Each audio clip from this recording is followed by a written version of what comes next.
Hey, everyone. Just to give you a little heads up, this video presentation that I'm doing about track and field programs getting cut. I read an article. It's kind of long, so just bear with me.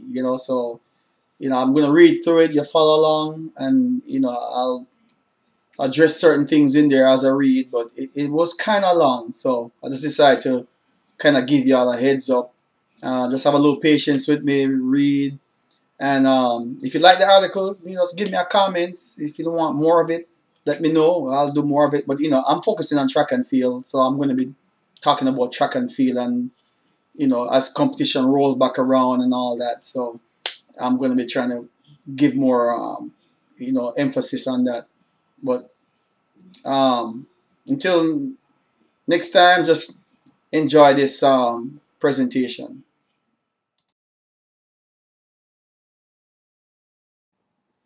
Hello, good day. It's Sunday. How's everyone doing? All my YouTube people. This is Greg on the go, Greg M. Covering track and field, of course. Okay, that's my thing that I'm doing right now. And I can't remember if I've spoken before about it, but there's a lot of track and field programs getting cut across the nation in the United States.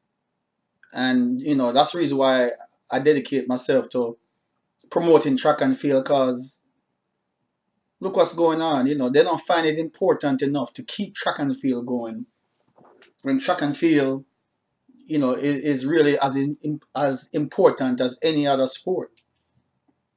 That's how develop our Olympic runners. From the Jesse Owens all the way up to your Carl Lewis's and your Noah Lyles and so forth.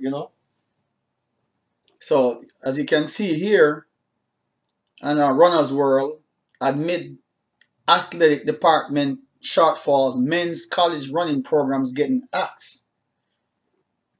And it was written, this was November 11th by Daniel Petty, Runners World magazine, of course.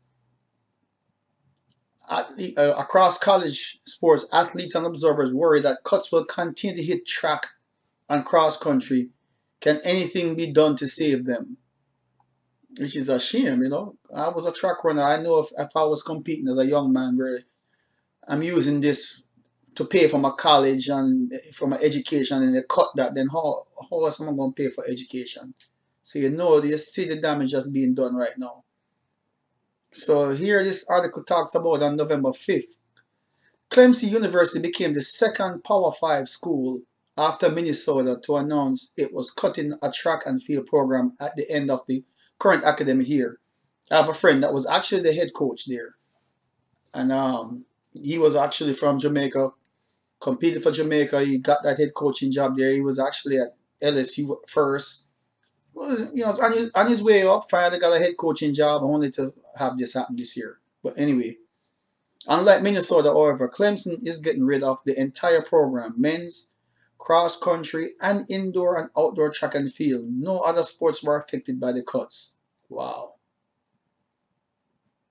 So you see, I would be very upset right now if that was me. Because it's like saying my sport don't matter when it comes to nitty gritty. They'll cut that sport, but they're not thinking about how I guess it's gonna affect the other athletes. Money, as long as they think they can make money anywhere else, it's all a money thing. The school's athletic director, Don Radkovich, said in a letter the decision was the result of numerous factors, but he acknowledged the department faced difficulties because of the coronavirus pandemic, including a projected $25 million budget shortfall. The annual $2 million plus in savings from cutting men's track will be reinvested into other athletic department initiatives, including our remaining Olympic sports, and will help to provide additional financial stability moving forward, Radkovich wrote. The school has sponsored men's track and field since 1953. Wow. And the program has won 23 ACC team championships and produced 16 individual NCAA champions, 22 Olympians, and 4 Olympic gold medalists. Whoa. but yet they're cutting it. The recognition that this bring to that school also help with their revenue, because you know, when all the sports programs are performing well, it it generates like a marketing tool. People want to come to this program not just because of football, basketball, but they look at the overall, and especially people that compete in track. And then they, it also showcase other aspects of the academic and the programs. But I guess they figure they can do it with football. But as many other college athletic departments, Clemson's athletic priorities are the gridiron. The football team won national championships in 2016 and 2018 and in 2017. The school opened 142,000 square feet, 55 million football training facility.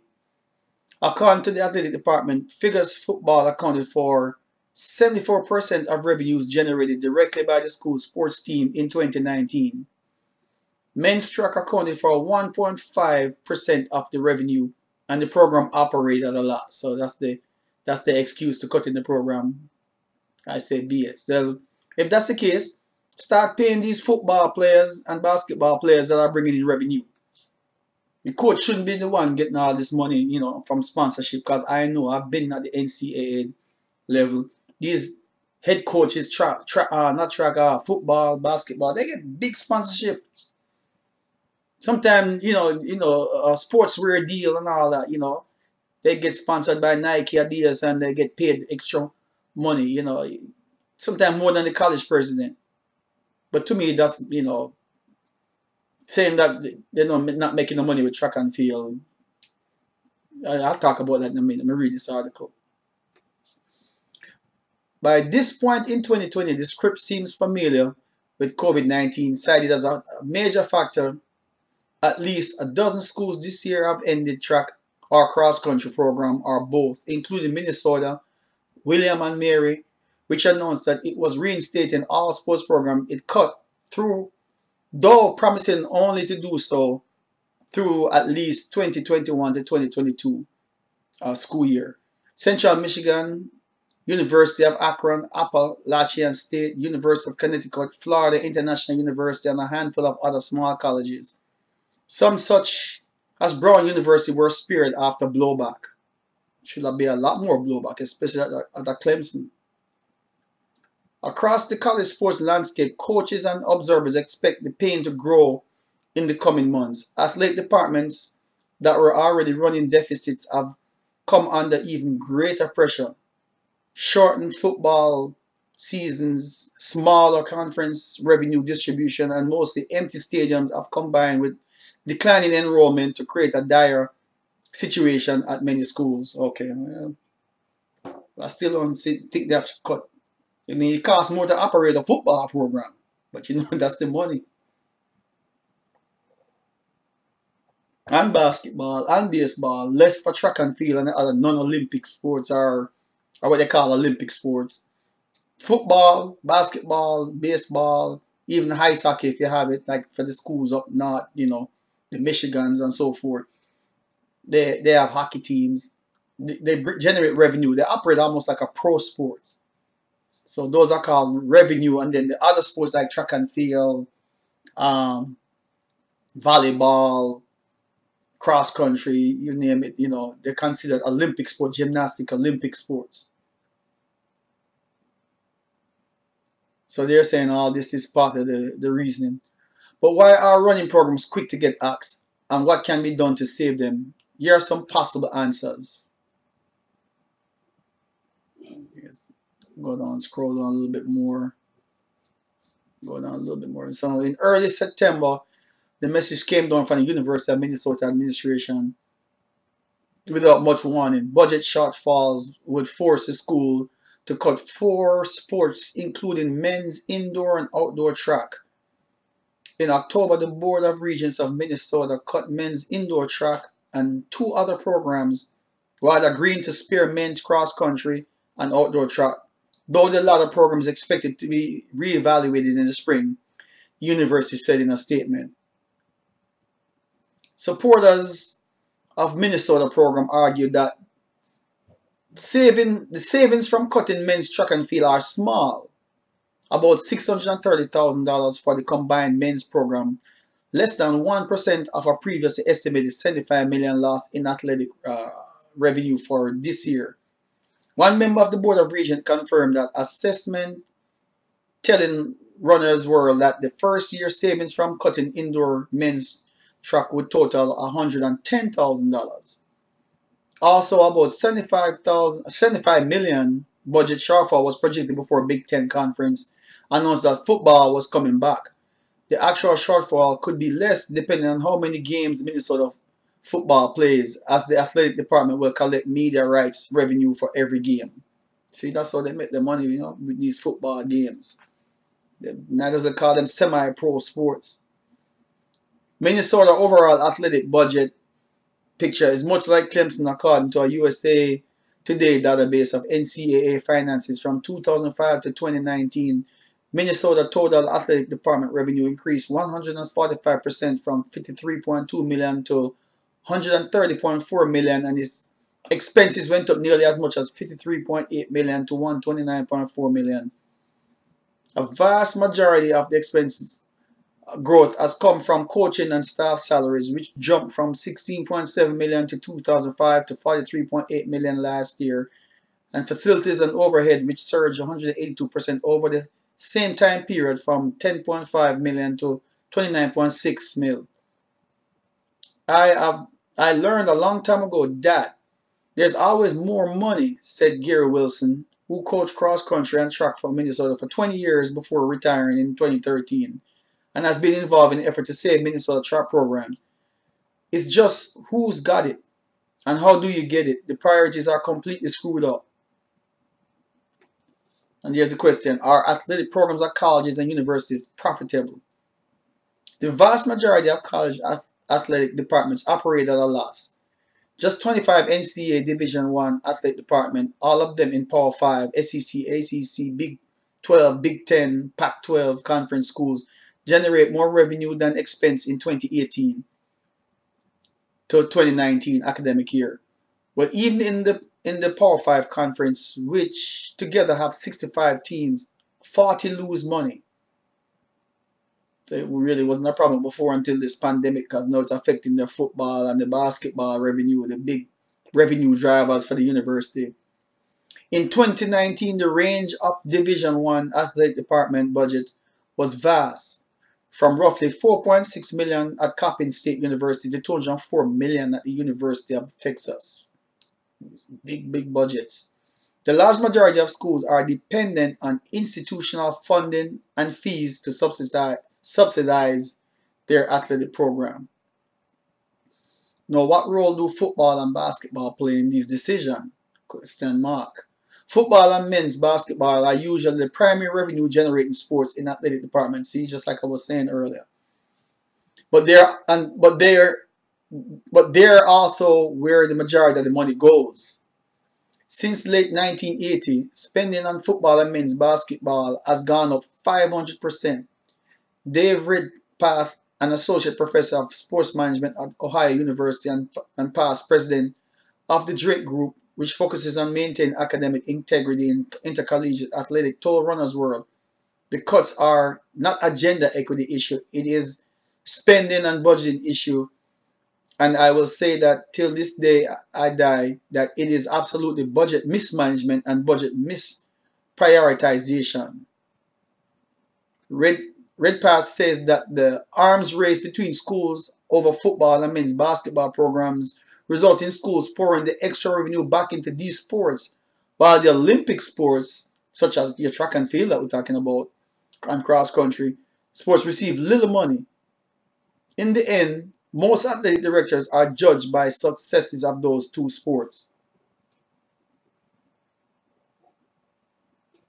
So if you have a failing football, basketball program, despite all the Olympic sports might be doing well, you might lose your job. You see how the thing's screwed up. Coffee getting cool. I learned a long time ago on ball caps ago that there's always more money. The real evidence with the Title IX, he said, spending on the male sports has quadrupled since Title 9 enforcement. It was supposed to help balance budgets and equalize spending, but the opposite has happened. More revenue just means more excess toys for football and men's basketball and Title 9 that is used as an excuse for cutting Olympic sports. Let me see, is that Title 9 or 10? I messed up on my Roman numerals. Let me double check that. I might be messing that up. I might be messing that up.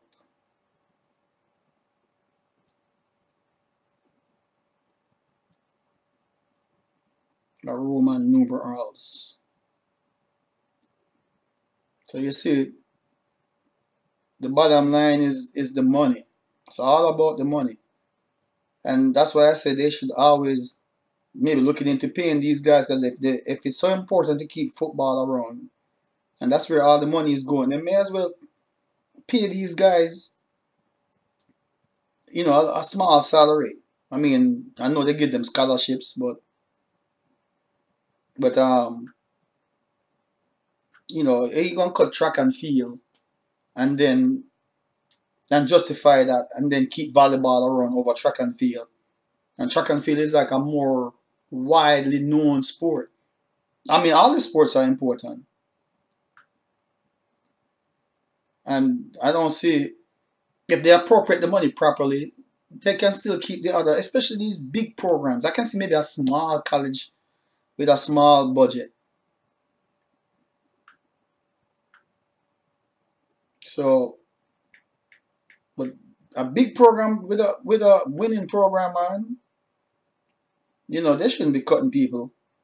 Oh yeah, so I was right. It's Title 9. I just want to make sure, you know, I was a little rusty on my Roman numerals. So here, for administrators seeking to cut roster spot and expenses, the large roster sizes, characteristics of track and cross-country team make the sports easy target. Yeah, because, you know, they can have 50, 60 people on between track and cross-country. In many cases, those roster spots are reallocated to other teams. NCAA rules require its 130 FBS schools, those with the top college football program in the country, to sponsor at least 16 sports, a number that appears to be keeping at least some schools from cutting more deeply after NCAA declined to allow blanket temporary exemptions to that figure because of the coronavirus. Man, coronavirus really tearing up some things though, causing all these changes. What about the finances of track and field programs? That's what I want to get into. The median men's head track and field and cross-country coach at Division 1 FBS schools went from 52,000 in 2004 to 103,000 in 2016. So that's some money. According to an NCAA report released in 2018, the median salary for women's head coaches in track and cross-country moved from 55,000 to 108 over the same time period. Although running programs can generate revenue from fees for hosting home meets and through the conference distribution, track and cross-country programs are almost universally unprofitable. The combined men's and women's LSU track and cross-country program lost $4.5 million from 2015-2016, and University of New Mexico combined program lost $1.2 million in fiscal year 2017.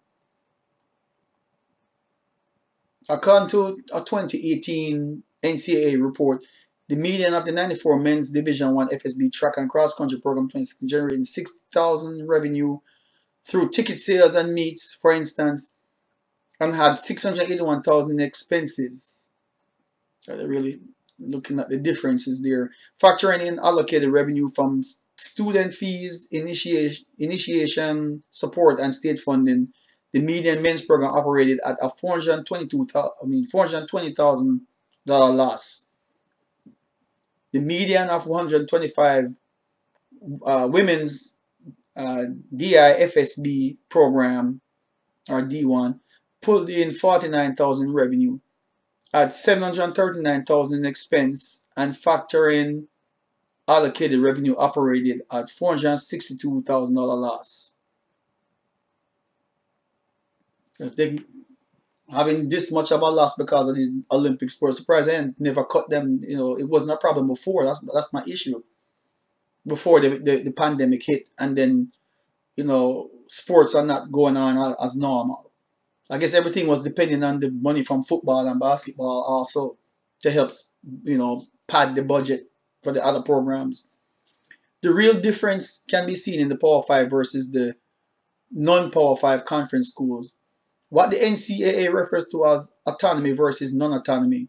In 2016, the median Division 1 Power 5 men's program, there are 61 generated 193,000 in revenue and had 1.62 million in expenses. And other revenues were forced in operated at a 1.32 million loss.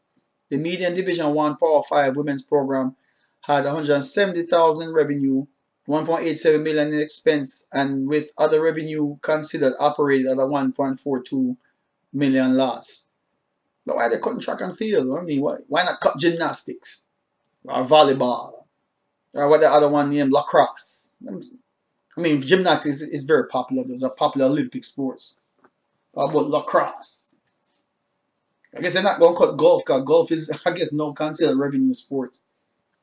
Non-autonomy schools also lose money through their revenues and expenses are considerably less. The median men's program lost 265,000 and the median women program lost 556,000. So what role do alumni and donors have to play in ensuring these programs survive? Relying on pledges from alumni and supporters and raising money after school announces its decision is an effort that comes almost always too late. At the University of Connecticut, the track team raised at least 1.5 million in pledges in a few weeks. Fearing the worst, the school ended up eliminating men's cross country. Wow. But that doesn't mean the money from alumni doesn't matter. It does. Encouraging a culture of philanthropy is a key to survival. Elaine Calip, a former school swimming and diving coach who now serves as the development director at the University of California, Berkeley, and previously led an effort at the University of Texas at Austin to endow the men's swimming and diving program, told Runner's World. When I talked to donors who graduated in the 70s and 80s, they are under the impression that the state of California still supports the UC system school with 50 to 60% of their budget. Well, that number has been dwindling for decades and it keeps getting worse. So we're getting an idea what's happening. Kendall Spencer, a member of the Knight Commission on Intercollegiate Athletics and former University of New Mexico track and field athlete, told Runner's World that athletes need to do a better job of communicating the value they bring to their schools, especially to those outside the athletic department, and what they can do for the schools after they graduate. It is important to get those stories and the value out to people in the community, to the people in the academia. Your provost, your dean, said Spencer, who recently graduated from Georgetown Law, in hoping to make the 2021 U.S. Olympic team in long jump. Sometimes communicating the athletic value doesn't quite do it. However, when I go outside of that and say, hey, I had this great experience at the University of New Mexico, here's what it did. And guess what? I just graduated from Georgetown Law. I'm now representing X, Y, and Z legally. And here's what I'm doing for your community. They hear that.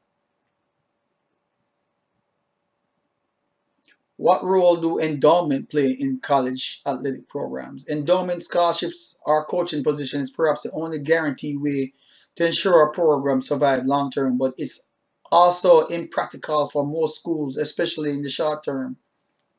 At Minnesota, officials estimated that to save all 4 teams that were cut or facing cuts, men's indoor and outdoor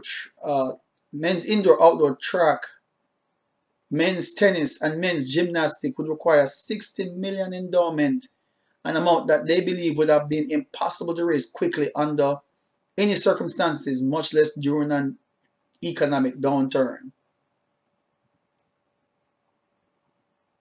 But why not? I mean, this is part of investing in education. It's not just sport. Investing in your young people. Because these people rely on scholarships based on the talent that they bring. And it helps promote the university, especially when they are graduating and going to XYZ job in the community and showing what sports have done for them and how it's developed them personally to build teamwork and to work as a team, to get things done, to work hard, be disciplined. They give it to big corporations, millions of dollars to bail them out all the time, billions and billions. Why they can't do that in the education system? So there's no excuse. They say they care about making America the best in education and being the best in the world so we can keep raising our talents to compete throughout the world. But yet, they just find it quick to cut these programs. So, establishing endowment requires large donation, which sometimes come all at once, are built up over the years. Long campaigns. That amount is invested, and the income earned from that investment is distributed to pay the scholarships or the coaching position. Harvard, Princeton, Stanford, and the University of Pennsylvania are among the schools whose track and field head coaches are endowed. So development officers certainly prefer unrestricted athletic donation because it enables the department to use the dollars for any purpose in the department. Many donations, though, go to endowments for a specific team. Flexibility can be valuable as budget needs change and rules change. The cost of travel, recruiting, game, and meet expenses are increasing, so having a team endowment with the ability to support any of those expenses is helpful. Many universities that have cut athletic programs of endowment in the billions of dollars. Wow. Why can't athletic department tap those? Like I was saying, it's almost like when I was making the point with Wall Street. Wall Street getting millions of dollars. All these big companies that boast about making trillions and millions, but then they run into problems because they're suffering from pandemic too. They can't do business as usual, but they get billions to keep operating, say it's necessary. So what happens when we can't take care of our students in the education from elementary all the way up to college? Because some people, they rely on athletic scholarship, academic scholarships. Make me wonder, are they still giving academic scholarship if they're cutting sports scholarships? But that's another story. Even colleges and universities with endowment in the billions of dollars aren't safe from cutting sports. Wow. Stanford University's endowment was valued at $27 billion in October 2019, but the school is cutting 11 of the 36 varsity sports anyway. Wow. So just take the money when they want to and just give it to what? Football or whatever? Make me wonder. None of which were track and field or cross country, citing the coronavirus and the need to be more competitive in fewer sports. A university endowment is almost always series of smaller funds that are restricted for specific purposes: scholarship, research, professorships, and other needs at larger schools. Perhaps 10 to 20% of a total endowment might be available to tap for reserve, said Jim Hunreiser, Vice President of the Consulting Service of the National Association of College and University Business Officers. At smaller schools, there are far less flexibility, and schools' endowment managers generally aren't willing to spend down large portions of their endowments because doing so takes away from future returns. As a general rule, schools spend about 4% of the earnings per year, leaving any extra help grow the endowment, to help grow the endowment further. In difficult times, some schools might bump that spending up to 5 or 6%. Endowment sizes vary considerably at the University of Akron, which cut men's cross country earlier this year, citing the pandemic impact on finances. Its endowment was $235 million at the end of 2019 fiscal year, according to the NACUBO. In other words, not even 1% the size of Stanford. With so many programs operating at a loss, which ones are safe? Good question. Athletic department and universities ultimately decide their priorities. At the University of Colorado, a school with a storied distant running program that has produced 8 team championships, 7 individual cross country titles, about 23% of the 350 student athletes are on the cross country and track and field program. I don't see us ever getting rid of those programs because there's just too much history and tradition. Corey Hillard, Senior Associate Director overseeing business operations in Colorado, told Runners World. But that doesn't mean that budgets aren't getting squeezed. Colorado men's and women's track and field and cross country programs annually cost a little more than $3 million to operate, which includes about $438,000 for coaching and staff-based salaries and $600,000 for travel and equipment. CU coach Mark Wetmore agreed to a 3-year contract in 2018 that pays him $135,360 annually, not including performance bonuses. In April, Wetmore took a voluntary 5% pay cut, not counting lost bonuses as the coronavirus cancelled championships and season. As many other schools have, Colorado also have trimmed its travel and operating budget, keeping its team closer to home. The Air Force Academy and Colorado State University. It's kind of a long article, so I hope y'all bear with me. I should have warned y'all it's going to be a kind of a long article. Colorado Athletic Department fields 17 sports and pulled in roughly $94 million in revenue. So 94 million, 98 million expenses. That puts Colorado 3-season cross and track program, one that has produced several Olympians, at around 3% of the Colorado overall athletic expense. Football, men's basketball makes about 70% Colorado annual department revenue, Hillard said. Our last resort is to cut the sports or any of the student athlete support areas, Hillard said. So the pressure was immediately put on the salary and benefit line because of the coronavirus.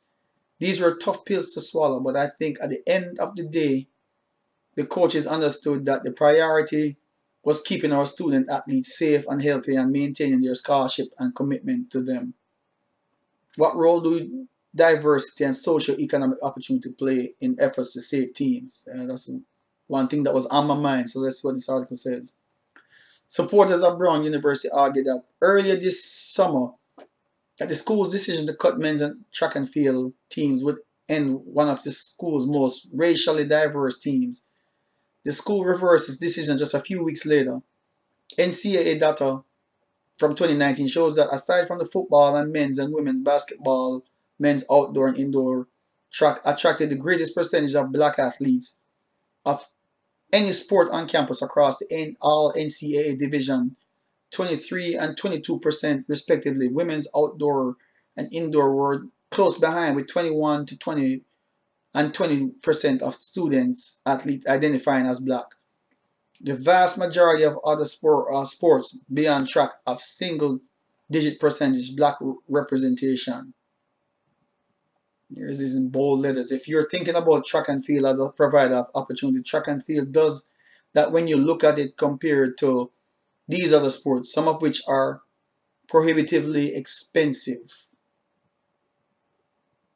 Former Princeton track and field sprinter Russell Dinkins has taken up the cause of several programs facing cuts, including those at Minnesota and Brown, and now Clemson at Minnesota. Dinkins told Runners World that his cuts would have affected 85% of the non-football and basketball black athletes at the school.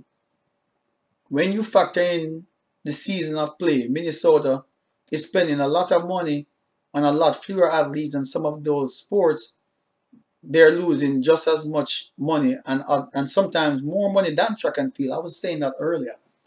Dinkins said those other sports are overwhelmingly white, like I was saying. You know, lacrosse, swimming, volleyball, field hockey, them kind of teams that they have at the schools, softball, They're not cutting those programs. So, but they're usually mostly, like I said, you see it right here, overwhelmingly white.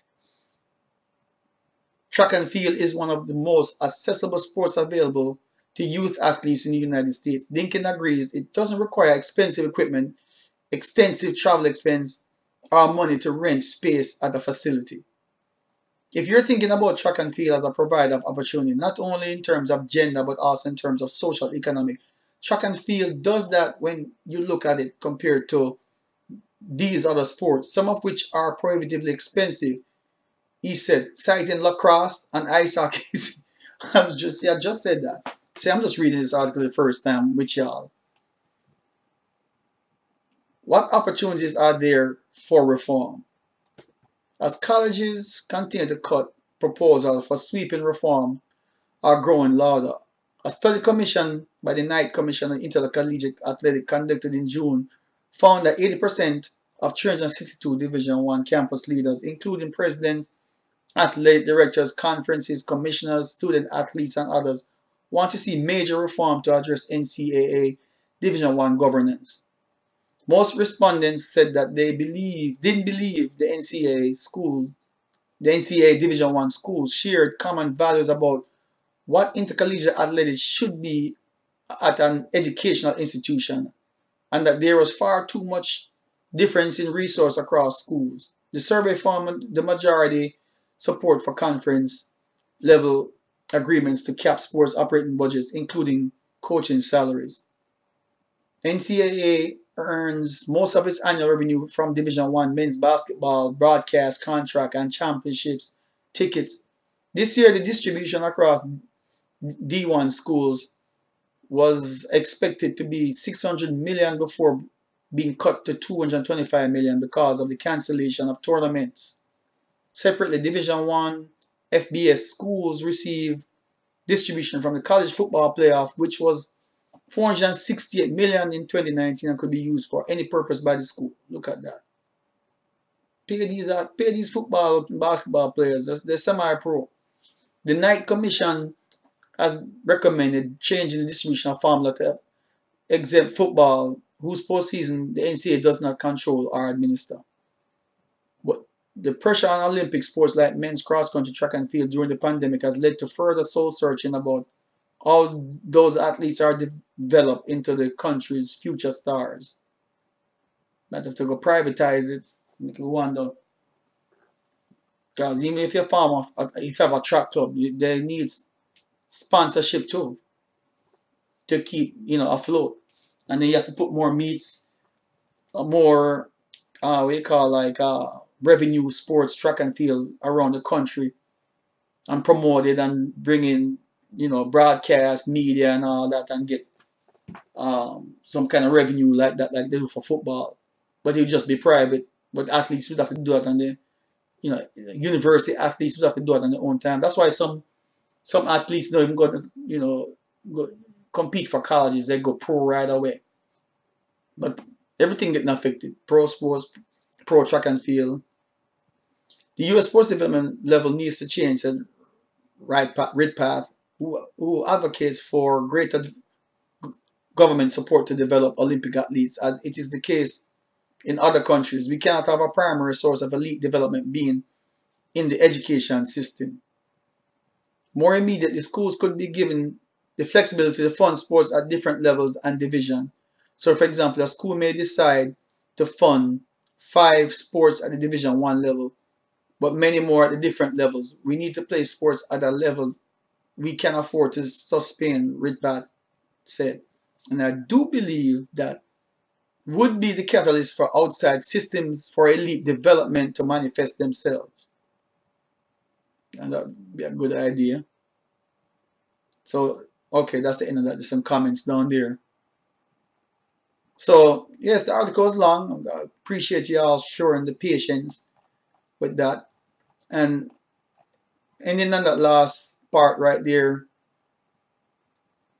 maybe if I think eventually, first of all, like once the pandemic comes under control and we have vaccines,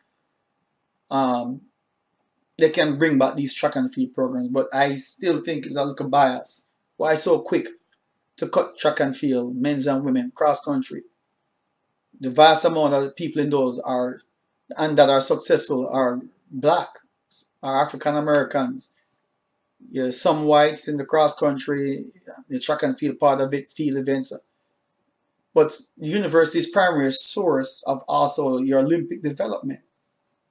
And as far you can see there's no private sponsorship from corporate.